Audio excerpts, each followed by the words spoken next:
Greetings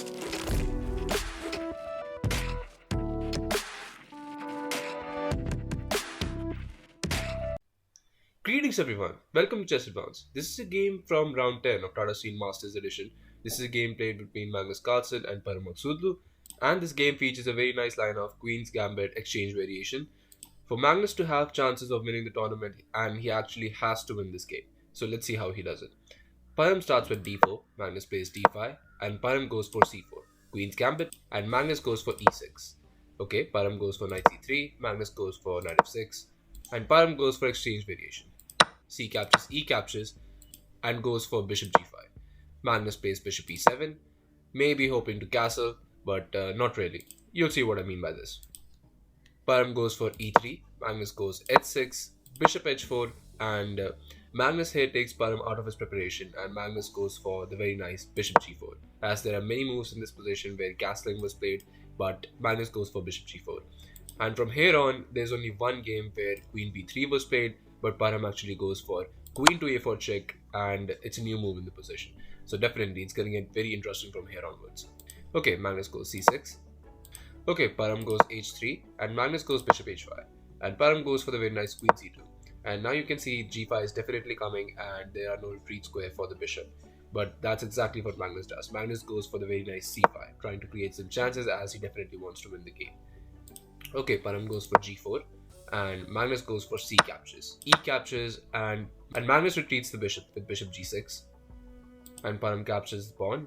Bishop captures, pawn captures, and queen captures on g6. Magnus here goes for the very nice knight captures on g4, and now you're not in time to capture the bishop first as it comes to the check, and your whole position just crumbles after knight captures on f2. And Parham in this position goes for queen to e6 check, and Magnus blocks with rook to f7, and Parham captures the knight. Knight captures, and Magnus captures the bishop. Bishop captures, and Parham goes for the very nice knight to f3. And now the rook cannot capture because rook is pinned. So Magnus asks for a queen trade in this position, and Magnus goes queen to f6, and Parham accepts. Queen captures, bishop captures, and Parham captures the knight on d5. So if you look at the position now, Parham is actually up a pawn. So what did Magnus gain from sacrificing a pawn so early in the game? As Parham's king is still in the center, Magnus will definitely try to take advantage of this. And Magnus starts with knight to c6. As now the d4 pawn is attacked twice, you could defend it with something like rook to d1, or you could castle in this position and get your king to safety and connect rooks. But Parham goes for actually rook to d1, and Magnus starts with rook to e8 check. But okay, Parham defends with knight to e3, and Magnus goes for the very nice rook left with rook to e4. As now the d4 pawn is attacked 3 times, so the only way to defend it is just to push it, and that's exactly what Parham does. Parham finds the perfect move in this position, and Parham goes for d5. Magnus goes for knight to b4, as now knight to c2 is inevitable, so you can go for something like castles in this position, but Parham just shows he doesn't care, and he goes for d6. But there's a very nice line if he decides to castle in this position. If you go for castling in this position, you could play something like bishop captures on b2, as it opens up the rook's attack on the knight, so you have to play king to g2, and after something like doubling up rooks on the f5, attacking the knight, you could play something like knight to h4, and now when you bring the bishop back with tempo, you could play something like knight to g6. Once you move the bishop back to rook to e4, and then you can even go for something like king to f3, getting under the mask of the rook, as there's no good discoveries in this position. And once the rook moves back, you can play something like a3 and king to h7. And even now, both players have equal chances. It's anyone's game. But Parham decides to go for d6 in this position, and Magnus just jumps in with the knight, and Magnus plays knight to c2 check, and Parham goes for king to e2, and Magnus captures the knight. Knight captures, pawn captures, and Magnus captures the pawn on g4, rook captures on g4. And the best move for Parham in this position is just to push d7, and after d7 you have to block with the bishop, and the game goes on. But Parham goes for rook to d5, trying to get this knight to e5 idea in, forking both the rooks, so you have to capture. But Magnus doesn't allow it, and Magnus goes for rook to d7. As now it would be pointless to play knight to e5, as after bishop captures, rook captures uses blunder your pass pawn. And Magnus actually tricks Parham in this position. What you have to find in this position is you have to play something like b3 and not care about the a2 pawn, as you're not actually in time to capture the a2 pawn after rook to g2 check. If you do decide to go for this, rook to g2 check, and after king to d3, if you capture the a2 pawn, you get this very nasty e4 idea.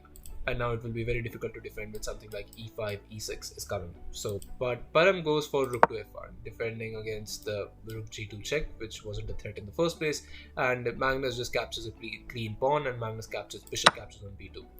And even in this position, Parham had the last opportunity to actually save this game with something like a rook to b1. And once the bishop moves, you go for something like knight to e5, forking both the rooks, and after something like rook to g5, knight captures, rook captures, and you go for e4, and once the rook captures this pawn, you can capture the b7 pawn, and the game goes on with black being a little bit better in this position. But that was the only hope for Parham. But Parham instead goes for rook to d3 in this position, probably something defending the a pawn with something like a3. But Magnus just moves the bishop back, and Magnus goes for bishop to f6, and Parham moves the rook back, and Parham goes for rook to d5, and Magnus finds the very strong rook to b4. And Parham goes for rook f to d1, and Magnus improves the position of his king, and Magnus goes for king f7, and Parham goes for rook 1 to d3. But Parham wastes a lot of tempos when he played rook to d5, then again rook back to d3, then again rook to d5, and after rook fd1, rook fd3. But now the game is actually completely lost for Parham, and that's not even the worst part. The worst part is Parham is down to 30 seconds on the clock, and Magnus has something like 40 minutes. So pause the video and try to find the best move for Magnus in this position while I give you a couple of seconds. So congratulations to everyone who's able to find this move, and the move is actually the simple king to e6. And this gives black so much advantage in this position, and you'll see why. Parham goes for knight to d2, trying to push this pawn to e4 and maybe try to have some chances in the position. Magnus goes to rook to e4, attacking the a pawn, and Parham just simply plays a3, and this just causes more troubles for Parham because Magnus just captures the a3 pawn, and after rook captures, Magnus just captures the rook on d5. But okay, Parham captures the a7 pawn, and Magnus captures, and Parham goes for knight to e4 check. Magnus plays king to d5, and Parham trades even further, and Parham captures the bishop on f6, g captures on f6, and Parham just goes for rook to e5 check. And now Magnus is up 2 pawns in a completely winning endgame, but Magnus still has to work for his mean, and Magnus goes for king to c4, and Parham plays rook to f5. You could also give up this f6 pawn and go for something like b5 in this position, but Magnus decides to play it safe, and Magnus plays rook to d6. But okay, Parham goes for rook to f4 check, and Magnus goes for rook to b3, and Parham goes for rook to f5, trying to get this rook to b5 to win the b7 pawn, but Magnus doesn't allow it, and Magnus goes for king to a4, and Parham goes for rook to f4 check, and Magnus goes king to a5.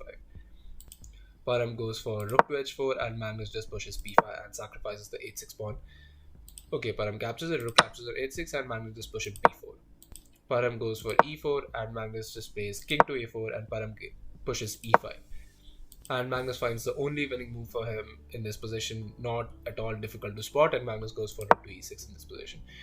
Okay, Parham captures the f6 pawn, rook captures, and Magnus captures the e5 pawn with the check. Parham goes for rook king to d1, and Magnus plays rook to c5, cutting off the white king. Parham goes for rook to a6 check, Magnus plays king to b3, and Parham goes for rook to d6, trying to try something in this position, but the position is dead lost for Parham. Magnus plays king to a3, Parham goes for again rook to a6 check, Magnus goes for king to b2, Parham goes for rook to d6, and Magnus just pushes the pass pawn, and Magnus goes b3.